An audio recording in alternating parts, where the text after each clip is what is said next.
Hey guys, welcome back to my channel. This is Dr. Jennifer. In this episode today, I'm going to share with you guys the possible side effects of hydroxychloroquine, which is currently being used as a possible treatment for coronavirus. I'm also going to share with you guys everything related to coronavirus and how it may affect our eyes.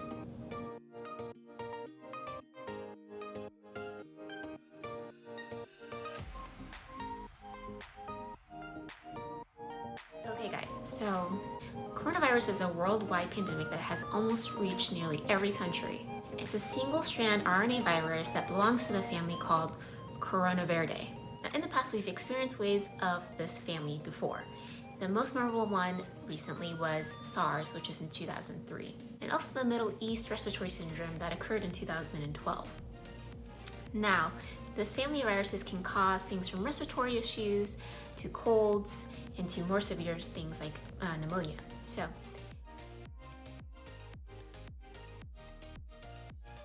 now, can coronavirus affect our eyes? Short answer is yeah. So recently, on February 28th, 2020, New England Journal of Medicine published a recent study on the effects of the coronavirus on the eyes.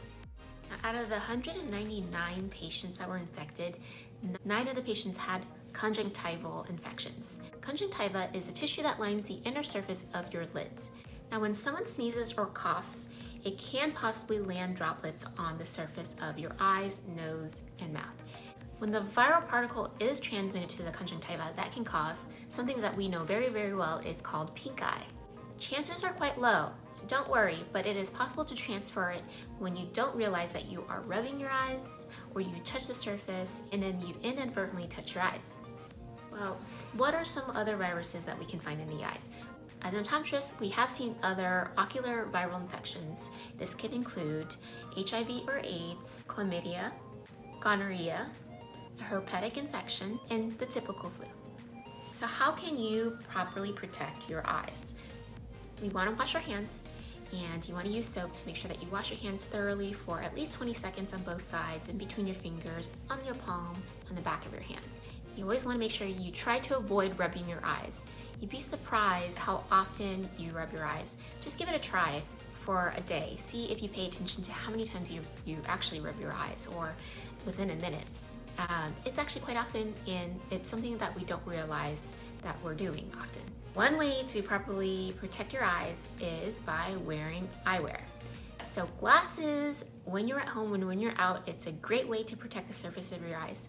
Not only does it act as a barrier when someone sneezes or coughs in your direction, but it also prevents you from inadvertently rubbing your eyes or touching your eyes.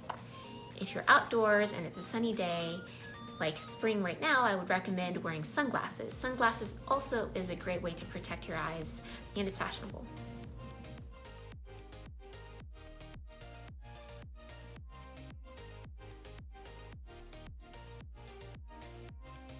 The AOA, which is the American Optometric Association, has made a statement that it is safe to wear your contacts during the pandemic. However, I would recommend that you definitely switch to your glasses if you can.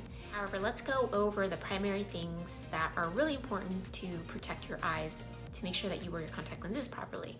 Always wash your hands before you put on your contacts and when you take it out. Never sleep in the contacts and never use it past the date that you're supposed to replace it.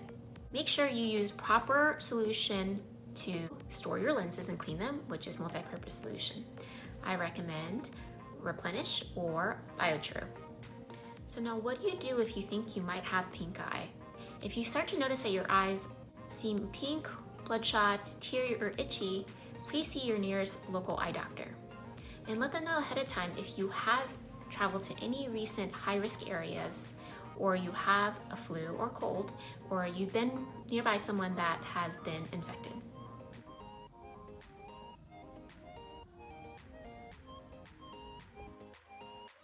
Now, hydroxychloroquine is also known as Plaquenil, and it's been traditionally used to treat people who have juvenile idiopathic arthritis, rheumatoid arthritis, and lupus. Now, President Trump recently tweeted that hydroxychloroquine, when taken with azithromycin, could have a real chance to be one of the biggest game changers in the history of medicine. We definitely need to do more research to determine what's the best amount of dosage, who is at risk for it, and who needs to take it and who doesn't. It's known that in people who have been on hydroxychloroquine for over 5 years and at a higher dosage rate have some signs of retinal toxicity. Now, don't worry, it's quite low. When damage occurs, severe retinal toxicity can occur on the macula. The macula is the central point of where you see 20/20. Retinal toxicity from plaquenil or hydroxychloroquine can cause a bullseye effect appearance on your macula and looks like that. If you are taking hydroxychloroquine, optometrists can check for that. You would see your eye doctor to have a retinal dilated exam. During your visit, your eye doctor will take a retinal photo and do a screening, including an OCT, which scans the layers of your retinal tissue. So, now that we know that there are some side effects that can be caused by hydroxychloroquine and how it affects your eyes, I would definitely be very, very cautious in assuming that it's the best treatment possible. Right now, we don't know. And like I said before, research is quite limited, but I just want to show you guys how the new drug may affect our eyes. I hope this was helpful. If you enjoyed what you watched, please hit the subscribe button below. Also share with me what you're interested in seeing and what topics you'd like me to answer. Until next time.